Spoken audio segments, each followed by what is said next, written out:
So this 3D printed Lego minifigure with supports added took my 3D printer 3 hours and 4 minutes to print, and it is approximately 3 inches tall and 2 inches wide, and the arms and arms do not move back and forth. The hands do not rotate. The head cannot be taken off. The legs, the feet can't. The legs can't move. And the leg part can't be swapped down.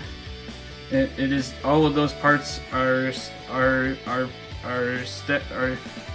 secured to the main print itself. So you cannot have this act like it doesn't. So it's not like a traditional Lego minifigure. And speaking of a traditional Lego minifigure, here is what a Lego minifigure looks. Here is the size difference here.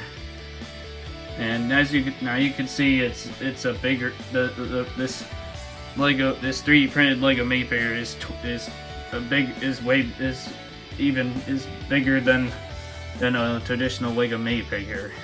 If you are interested in this 3D printed Lego minifigure, head down to the pinned comment and click the link to view this design on thingiverse.com and check it out for yourself. So check that out, and I will see you next time.